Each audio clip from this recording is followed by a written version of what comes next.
What if the God who made the world isn't the God Jesus was talking about? Sit with that for a second. Don't rush past it, because if you grew up anywhere near Christianity, even loosely, even culturally, you were handed one simple equation. God made the heavens and the earth. God sent his Son. Son equals Father. Same being, same will, same love. But there was a time, in the earliest centuries after Jesus walked the earth, when huge numbers of Christians did not believe that. They believed something far stranger. They believed the God who built this world, the one who set the rules, who made the dirt and the blood and the hunger and the death, was not the highest God at all. They believed he was a lesser being, blind to his own smallness, convinced he was alone at the top when he wasn't.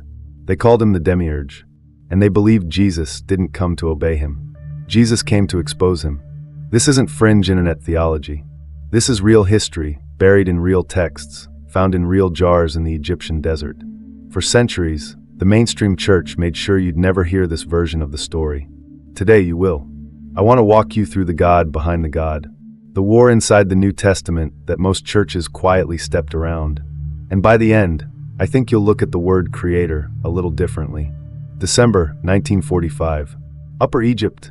The heat has broken for the day, and the light is going gold over the cliffs near a town called Nag Hammadi. A farmer named Muhammad Ali al-Salman, a local field worker, not a scholar, not a priest, just a man trying to get fertilizer for his crops, is digging near the base of a boulder. His mattock hits something hard. Not stone. Clay. He keeps digging, half curious, half annoyed, and pulls out a sealed jar. Almost a meter tall. Old. Heavier than it should be. For a moment, he hesitates. There are stories in that part of Egypt about jars like this, that they might hold spirits, or worse, treasure guarded by something you don't want to disturb. He almost doesn't open it. He opens it anyway. Inside, wrapped and packed together, are 13 leather-bound books. Papyrus pages, some brittle, some shockingly intact. Written in Coptic, an old Egyptian script layered with Greek. Over 50 texts in total. He has no idea what he's holding. Neither, at first, does anyone else.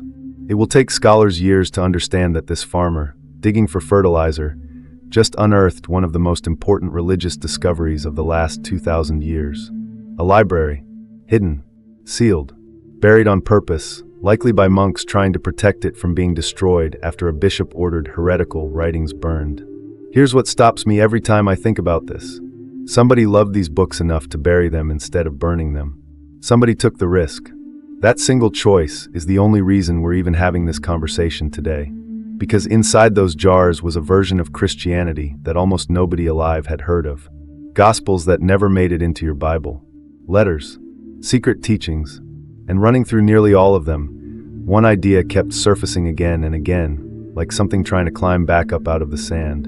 The God who made this world is not the highest God. Now think back to Genesis, the book you probably know even if you've never opened a Bible. In the beginning, God created the heavens and the earth. Confident. Total. One God, one act, no competition. Then flip forward to the Gospel of John, and the tone changes completely. The light shines in the darkness, and the darkness has not overcome it. Suddenly there's a fight. A world that doesn't recognize its own creator when he shows up. A darkness actively pushing back against the light. Read that carefully. Why would the world resist its own maker? Unless, and this is the question that split early Christianity in two, the world's maker and the light Jesus was bringing weren't coming from the same place at all. That crack in the story is where this entire journey begins. I need you to picture something with me, because this next part is the foundation for everything that follows. Imagine total, formless perfection. No time, no matter, no lack. The ancient Gnostic writers called this the pleroma, the fullness. It's not a place exactly. It's more like the condition before conditions existed. Pure divine wholeness, layered in what they called eons, emanations of the ultimate, unseen source they simply called the Father, or the depth. One of these eons is Sophia, wisdom itself, personified. And here's where the story turns. In several of these texts, Sophia does something the fullness was never designed for. She tries to create on her own, without her divine partner, without permission, out of a kind of longing to know the unknowable source directly. And something goes wrong. What comes out of that failed act isn't whole. It's a fragment, blind to where it came from, convinced, wrongly, that it is the first and only God. That fragment is the Demiurge. In the Sethian texts, they give him a name that sounds almost designed to unsettle you: Yaldabaoth. He shapes matter. He builds a world out of himself, the physical universe you and I live in, and then he looks around at his creation and declares, "I am God, and there is no other God besides me." Now here's the part that gets people. He's not lying exactly. He genuinely believes it. He doesn't know what he came from. He can't see the fullness above him. He is, in the truest sense, arrogance born from ignorance. I'll be honest with you, the first time I sat with this idea, it didn't feel like fantasy. It felt uncomfortably familiar. A powerful force that builds a rigid system, enforces obedience, punishes questions, and genuinely believes it's the ultimate authority because it has never once had to look beyond itself. Tell me that doesn't sound like something you've encountered in real life, in an institution, a family, a boss, a government. Blind power convinced of its own completeness. That's the Demiurge's real signature.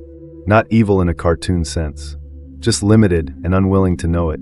And under him, in these texts, are the archons, lesser rulers, cosmic overseers, keeping the system running the way he designed it. You don't need to memorize their names. What matters is the function, a layered structure of authority, all built to keep humanity looking down instead of up, looking at the rules instead of the source behind the rules. This is the God of Genesis in the Gnostic reading. Not evil, just small, and dangerous precisely because he doesn't know he's small. And into that system, according to these buried texts, something from far above decides to send help. Here's where I need you leaning in, because this is the reframe that changes everything that comes after it.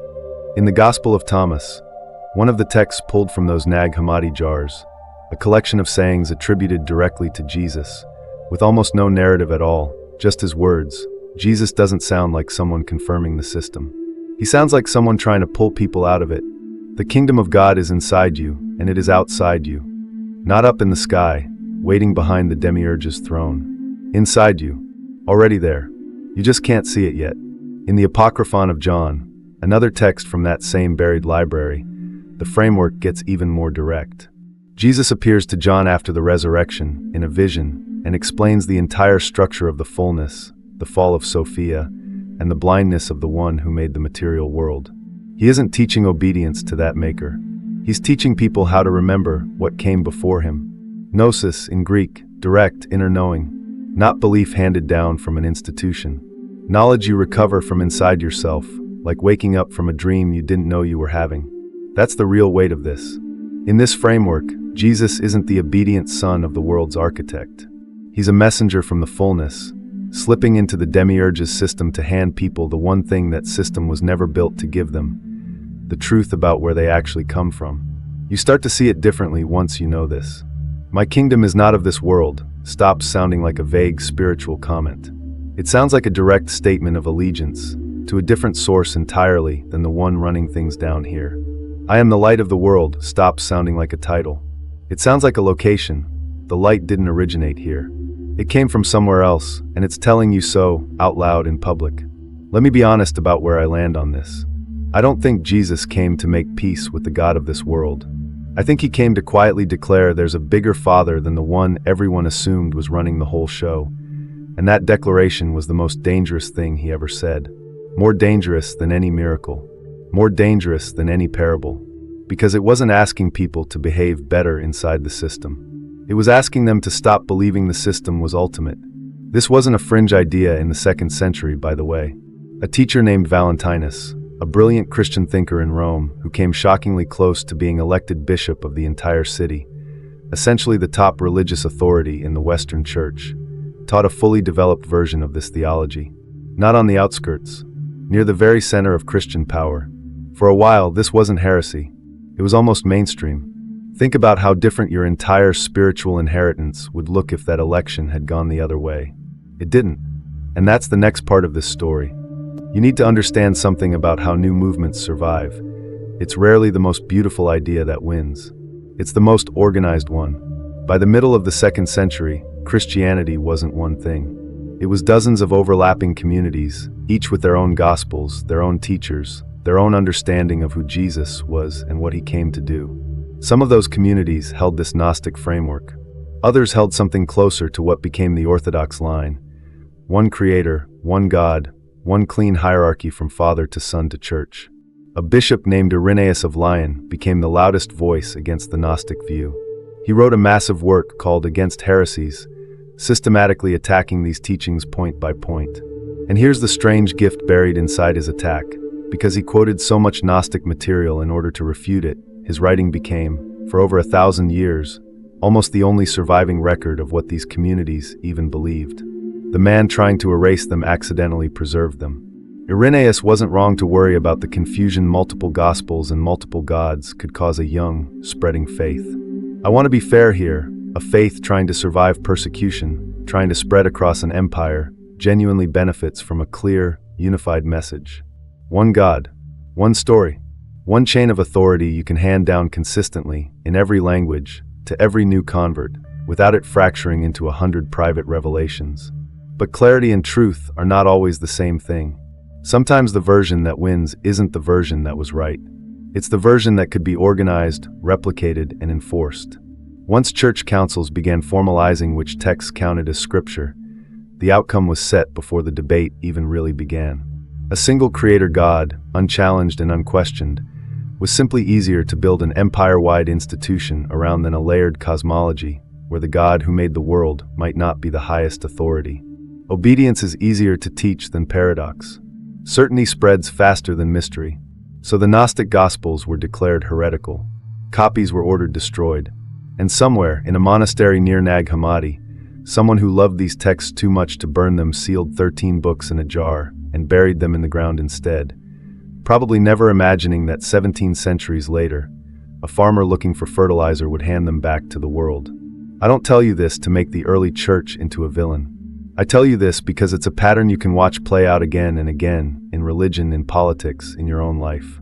The comfortable, simple version of a story usually survives.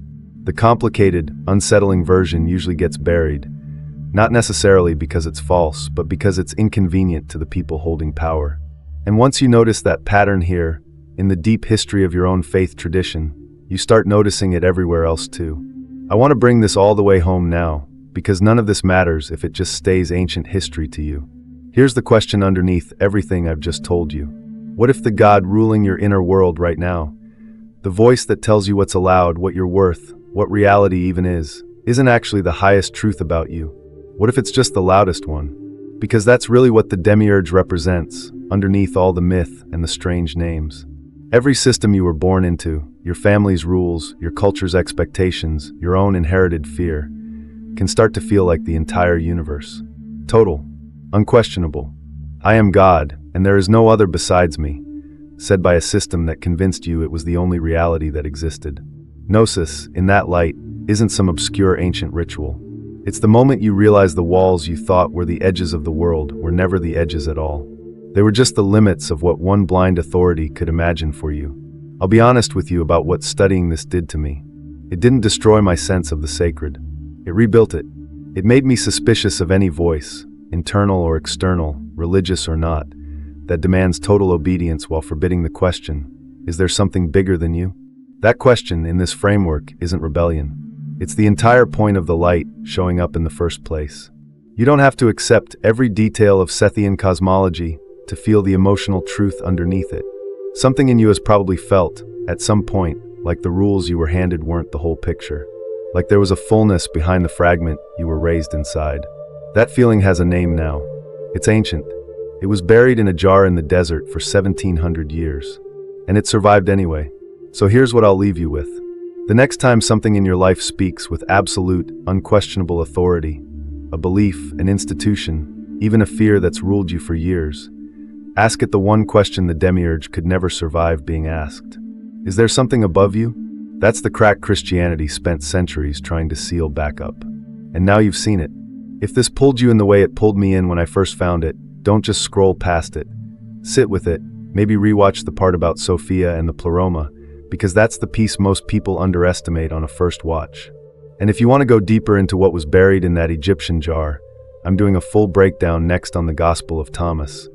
The saying's gospel they almost erased completely, and the single line inside it that I think might be the most dangerous sentence in the entire Bible.